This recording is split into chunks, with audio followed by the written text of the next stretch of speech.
Dignity, choice, and friendship. These are the three elements that Maggie Kane, executive director of the first Pay What You Can café in Raleigh, North Carolina, offers her local community at A Place at the Table. In this episode, we talk about what it means to create space at the table for all, no questions asked, and how a simple mindset shift can change the way we view our daily encounters with other people. Join us for a refreshing take on empathy in the workplace from the founder of a cafe that welcomes all walks of life to eat and serve food together. This is E3. Engage and empower with empathy. Back in 2013, I was working for a day shelter, working with folks experiencing homelessness, and I got to know so many awesome people who were living in poverty. I saw that there were really great restaurants and there were really great nonprofits, but there was no place that welcomed everyone in. Hey Daryl, welcome back. Here we break down any barriers that separate people, haves versus have-nots. That kind of goes away when somebody walks in the door. A Place at the Table, we are a pay what you can nonprofit restaurant. When you walk in, you see a regular restaurant. You wouldn't know we're a nonprofit until you get up to the register and you start to see suggested pricing, you see folks with volunteer name tags. Suggested total? We have about 100 folks who have a weekly volunteer shift with us. And then in addition to that, anybody can walk in at any point during the day and volunteer for about an hour for a meal. We just enjoy it. We enjoy the people. You know, it's just a good mission. Our mission is community and good food for all, regardless of means. We are hand up versus hand out. We want everyone who walks in these doors to feel a part of something, to feel a part of a larger community, to feel dignified, to feel welcome, and to have choice. The place at the table, your place is at the table, and that's energetic, because they can use this spot to move on to a positive day, We have created this authentic, real community where everyone feels welcome. Thank you very much. Come back and see you soon.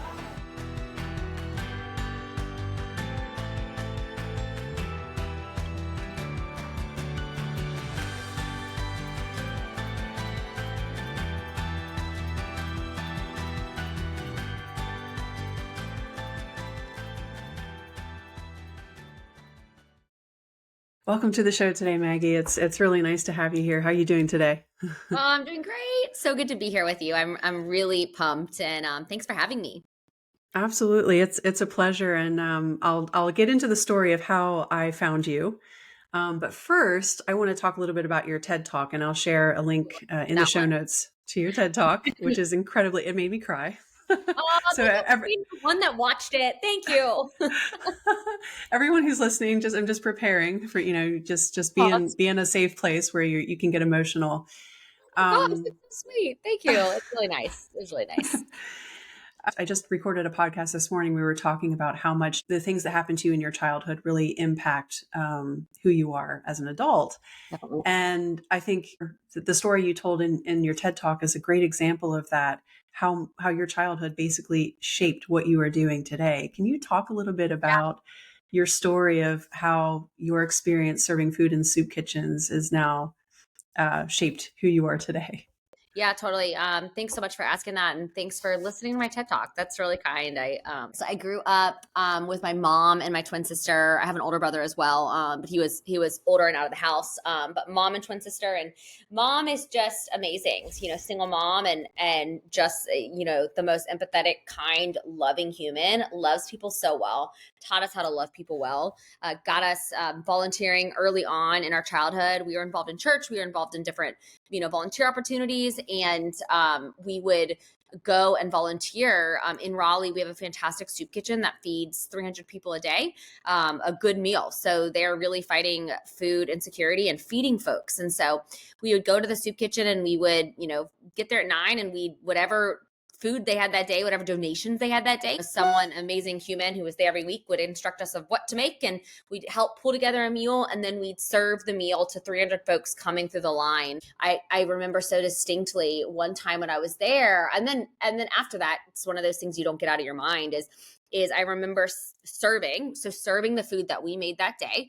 And I do remember thinking, like, I would not want this food. It smells weird. Like I feel a little nauseous, right? And not to say that that's the soup kitchen food. Don't hear me say that, but my privilege was like, oh, I don't want this meatloaf or whatever. There's a little physical barrier between me and the folks on the other side. I'm serving them a plate, and a kid that looked just like me is walking through the line. A kid that could have gone to my middle school, a kid that could have gone to my high school, whatever I could have grown up with, looked just like me. And I remember thinking, why am I on this side of the line? How did I get to be on this side of the line? We feed 300 people in an hour, and then the group I'm with, we all go and are talking about, hey, where are we going to go? What do we want to eat? Where do we want to go and eat and spend hours and hang out? And I think we went to Moe's and ordered whatever we wanted on the menu. Probably ordered 3 different things and sat for hours. And so I remember asking my mom, like, why is this fair? Why not me? Right. And so that thought never really left my mind. And again, had a fantastic mom, fantastic twin sister that we could really talk about those things. That's wonderful that firstly you had that opportunity and your mother was giving you that opportunity as a young child. Yes. To experience that, but then that you had the insight as a young person to ask that type of question. Why am I on this side? Why doesn't the person on the other side get a chance to choose and experience that dignity and respect that we all hope to have when we're living our lives? Right. That actually dovetails nicely into the reason I found you and how I found you. I was actually interviewing a DEI consultant, so diversity, equity, and inclusion, for this podcast a while ago. And I was curious because she was local. I said, hey, why don't we do this in person? That would be really cool if we could, have this dialogue together in person rather than doing it virtually. Can you think of a place that represents diversity, equity, inclusion to the T? And she said, without hesitation, a place at the table. But she said, but it's not a quiet environment for, for podcast recording. So we'll just have to do this virtually. And so we ended up doing it virtually, but then it sparked my interest. I wanted to go check it out. And so when my parents came to town, they live in Ohio, all I could think of was, this is a great opportunity to bring my family here and have them experience it with me. So I'm not just there enjoying the experience by myself. So, we walked in there. Someone was there to greet us at the door. I could totally see why it wasn't the right place for a podcast recording because there was upbeat music playing in the background. There's like a dance line. People are like high-fiving and oh yeah, it's like beautiful chaos is what we call it. The energy was high. I loved it. And I also loved that you could not tell who was volunteering to have a meal that day or who was volunteering because they just raised their hand and they wanted to help people. Everyone was on equal footing. And it was so diverse. I mean, the walks of life going through that cafe on that particular day. On the other hand, I'm doing this podcast. I'm researching the topic of empathy in the workplace. And I really do think your business is such a good case for empathy in the workplace, and not just the people you are serving and the people you're helping in the community, but also your employees. Mm-hmm. So can you talk a little bit about where workplace empathy intersects with your cafe, and also why it's making such a huge impact on the community?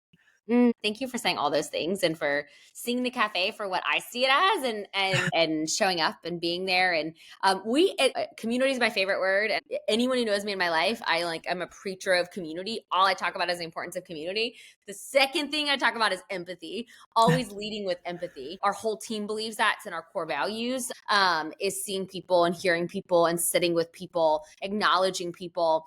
I love that you said, there was a door greeter, and that for us is number one priority. Before there is a dishwasher, there needs to be a door greeter. And if we don't have enough volunteers at that moment, grab one of us on leadership. We will come and door greet, because that is where you catch anyone and everyone, and you see people for who they are. You welcome them, you acknowledge them, you see through their soul and say hi. And some folks haven't been, no matter what, where you're from, what your, economic status is. Some folks haven't been told hi in days, and that matters. And so For all who don't know, a place at the table is a pay what you can restaurant. And so when you do walk in, it looks like a regular restaurant. It's only until you get up to the register and you've seen that door greeter with the volunteer name tag. You see suggested pricing, and you see that all of our prices are suggested. So if you order a bacon, egg, and cheese biscuit and a latte, we'll give you a suggested price, and you can pay that price. You can pay more and pay it forward for someone else who can't afford their meal. You can pay less. We know some weeks are harder than others, and less is great. So if you can't pay less, you can volunteer with us. So just like you said, Rebecca, there are lots of different folks volunteering. No one knows who's volunteering for their meal, who's not. You can also come and eat with us as a family. So if you have your kids and we want you to come and sit and have a meal in dignity with your family if you can't afford it. So those are the ways to pay. And so we see people for who they are. They can come and pay what they can. The bigger part is our mission is, I think a lot of people think like, oh, they're fighting food insecurity. And we're feeding 200 people, individuals and families a day, a meal that need a meal. But we're really fighting community insecurity. So going back to this concept you're talking about is that empathy in the cafe is our biggest part of our mission is community. So we're using good food as a tool towards building community, bringing people together. So we've got long community tables where people can sit together. Certainly not everyone wants to do that, but what I find fascinating always is I walk through the cafe and I see two tables who are sitting next to each other and they're chatting, right? And so we want you to chat with people in there. And then the other way we build community is through volunteering together. So like you said, being in the dish room and chatting about your life and realizing that we're a lot more similar than we think. And so the whole cafe is like the definition of not only community, my favorite word, but empathy, of just seeing people, breaking down those walls and barriers that society puts up for us and seeing each other. I think and believe so wholeheartedly that that's what the cafe does. And I see it every single day. I think the other thing and what has been in our core values since the very beginning and our core plan as an organization is take care of our staff, right? Staff first, then mission. And so if you take care of your staff, then they'll take care of the mission. So we have the best, most empathetic humans you've ever met in your life. And I believe strongly like a leader's role is to build up other leaders. I think Simon Sinek has a quote that says that, but it's your job as a leader is to build up other leaders. And so we have an amazing, wonderful group of leaders. Everyone on our staff is a leader, I swear. And they see people, they welcome people. They know that they know and believe this, that, hey, the food might take an hour to come out, but it doesn't. But if it does, that's okay, as long as you're acknowledging people and knowing them and loving them. And so we as an organization take care of our staff. We believe in paying a living wage. We believe in doing health insurance. We believe in, having time off and retirement benefits. And we believe that we're going to care for our team and have an open door policy that we are here with whatever the team needs. And then they're going to do that same thing to everyone else walking in the door. And so I joked with you earlier, Rebecca, I'm very fortunate to do this work and fortunate to have the team that we have. And my MO has always been lead with kindness, lead with empathy, and the rest will work out. And that has been proven to be true time and time again. I love that mantra, and I love how you talked about the difference between how you show empathy to the customers and empathy to your employees and how they're all interconnected. And I've been dying to ask you, because I've done quite a few podcasts now, and I've had several people ask me, what do you do with leaders who aren't naturally empathetic? And I know you and I were talking offline about people we know in our lives who aren't naturally empathetic. Yes. I firmly believe this is a teachable skill. Yes. Based on what you've learned, and you even mentioned this in your TED Talk when you challenge the audience to think differently about strangers and people we encounter in our daily lives. You never know what their backstory is, right? Yeah. How would you recommend someone who is not a natural empath? Yeah. How would you recommend they strengthen that empathy muscle? I love that. I would love to hear your answer too, Rebecca. And again, I'm going to read your book and I'm going to take your course and all the other things you do because I think it's so important for every team, and every leader. Again, I truly believe that this is the way and there's no other way. I have someone close in my life that doesn't have that muscle, and we are constantly going back and forth. The stark difference in the way we lead, and it's been so cool. I think first it's modeling. So I model it always. Like, it is the way I model. So if I'm in a staff meeting, that's how I am speaking. That's how I am living. That is my nature. So people are seeing that. So they see that and they see that it's consistent and it's reliable. It's who I am to my core. But it's that muscle I'm pulling always. So I think modeling's first. And I think the second is sharing different examples of how things could have been said differently or how things could have been done. Or I'm not an expert in this, but I think it's just sharing different ways that things could have been said and just try it out, see how it feels. And what I find with several people that I say that to is they'll come back and they'll be like, yeah, that felt really good. Like, I feel like I got better results that way. And they'll see it. I am a believer in coaching too. I am a believer in having other people in your life that you can work with to try out, practice things like that. So our leaders have coaches and have other people that are outside of, you need that person that's outside of your boss. And so it's someone else to help you pull that muscle. So I think that's another way as well, is someone else to, work with you on some of those things.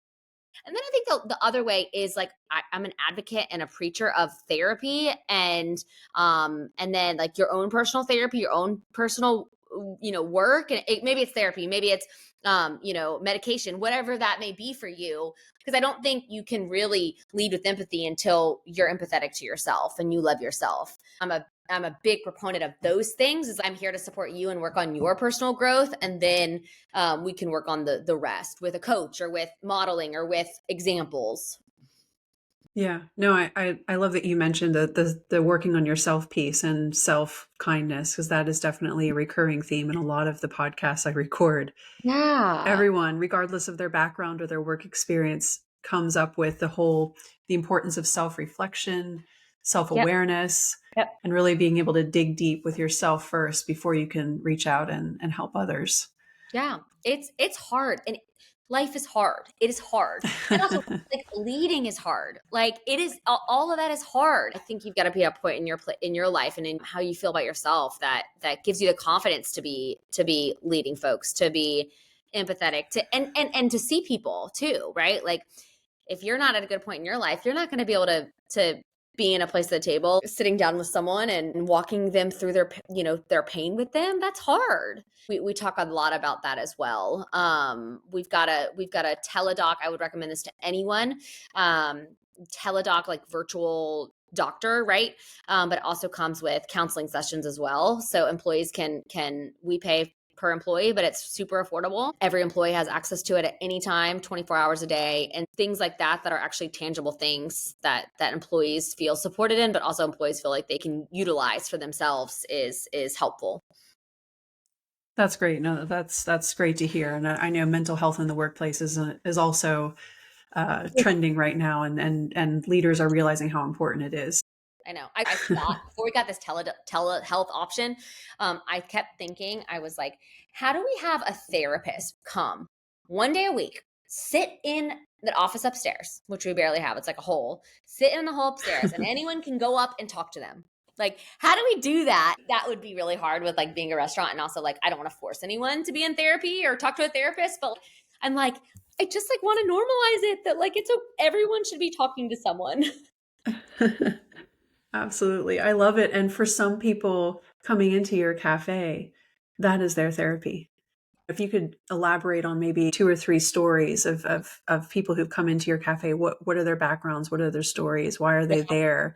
Because I think, I mean, going back to the original question about how to strengthen the empathy muscle, I think storytelling really impacts people in a big way. Even the most anti-empath, hearing a story like what you probably hear on a daily basis at a place at the table is enough to, I don't know, melt anyone's heart, I think. And I'll say that one other thing too that you just made me really think of is we start each meeting with initial moments of what are we seeing, what are those stories in the cafe, and we talk about them as a team, and we go through them and we write them down, and so we have this big database of all these stories that matter, that if we're feeling low, if we're feeling sad, we can go back to. So it's a great time to always reflect and go back to what is our mission, what are we doing, and let's remember those stories, because you're right, yes, it flexes the empath muscle, and it reminds you of why you do this work. And so I see that every day. I'm so fortunate. It's a gift to be able to be part of people's lives and for people to trust me and to hear that, hear those stories, hear the wins, hear the lows, hear all of that, hopes, dreams, everything. The first one that comes to my mind is this morning. I've been out of town for 2 weeks, and I have really been missing the cafe, and I'm walking up, and the first thing is one of our volunteers comes over to me and is like, it's outside, we're standing in the cold, right? We haven't opened the cafe yet, and he's like, Maggie, this morning at the shelter, we had a guy overdose, and he was young, he was 20, and unfortunately we saw him yesterday. He's a very sweet guy that overdosed and he died.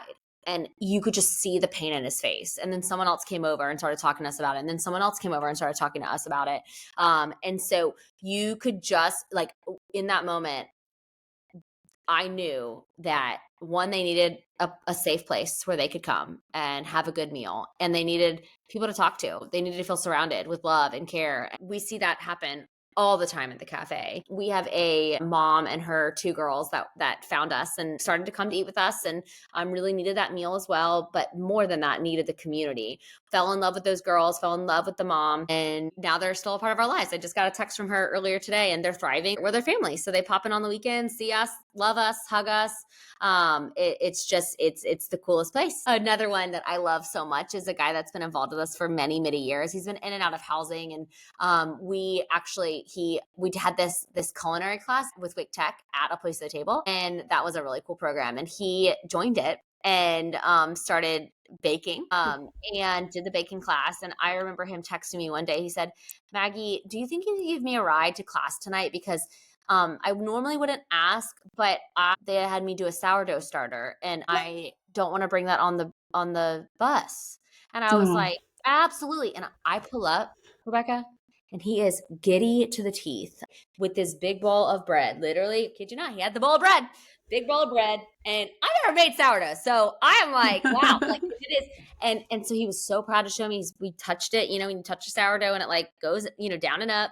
And I was just like, this is so, and then he baked the bread and let us have some. And now he then applied for a job with us, joined our team, and then it was an internship. So then we got him a job somewhere else, and now he's there and has been there for 2 years and thriving, and comes in and sees us anytime. He drives a food truck, so he helps hold the truck up. Hey guys, and keep moving. It's just like so cool what we get to do and see and be a part of every day. So again, I could keep going, but it's I think you understand that it's a beautiful place. The work is hard, but it's hard to not walk out of that and be like, this is why. We remember the mission, and we're just so fortunate. I love that. I mean, what a wonderful way to reconnect your team to your mission, to your purpose, and why you get out of bed every day. I mean, it's so cool. It is the most purpose-driven type of work I think I've without a doubt experienced in this podcast series so far. Oh, well, I'm so lucky. I wish people are always like, should I quit my job and go get a purpose-filled job? And I always say, like, that's not possible for everyone. I'm very lucky. I come from a place of privilege. This is very fortunate that I get to do this, and I don't discount that. I am so lucky. And so it's not everyone has this opportunity. But what you do have an opportunity to do is find something to be a part of, whether it is a volunteership, whether it is you're listening to a podcast, whether it is find something where you can connect with that. Maybe it's that empathetic muscle that you're talking about, Rebecca, that connects to that, just like that purpose, that soul, that spirit. You don't have to go have a full-time job doing it, but find a way to bring that into your life because it matters. I love that. And I think that's a great example of you don't have to leave your job, your day job, to go work for a nonprofit in order to feel purpose in your life. No. I mean, you can really find purpose in the smallest things. Yes. And that really helps drive you and keep you motivated and Yes. inspired. Connect with your neighbor. Go check in on your neighbor and see how they're doing. Call a friend, call someone you haven't talked to in a year. Give a donation to an organization if that's, your realm. Go do a volunteer shift. I mean, there's so many different ways. Go play with puppies at the animal shelter. There's so many ways to connect to that part of you, and that part is important. Society tells us that we should ignore that part and we should move fast and keep going, and we don't have to.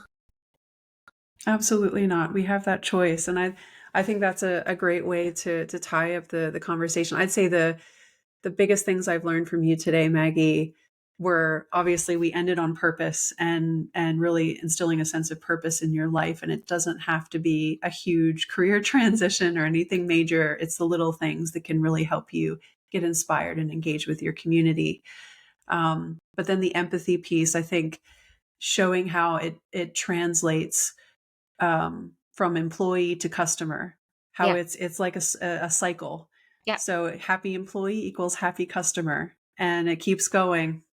Yeah. And it keeps going. I love that you're doing this, and what a joy.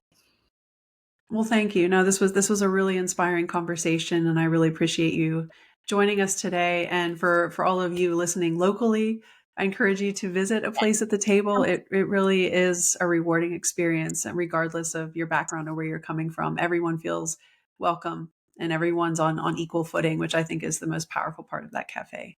So thank you, Maggie, and thank you for all the great work you do. Right back at you. Would love everyone to come see us, come volunteer, come say hi in the cafe. And again, Rebecca, thank you for seeing us for who we are and believing in it as well. Absolutely. This podcast is designed to help busy business leaders create an inspired and engaged workforce. I am building a community of like-minded leaders and experts who all share the same passion, taking care of people at work. Whether you are a blue-collar worker or a white-collar worker, small business owner or corporate executive, you belong in this community.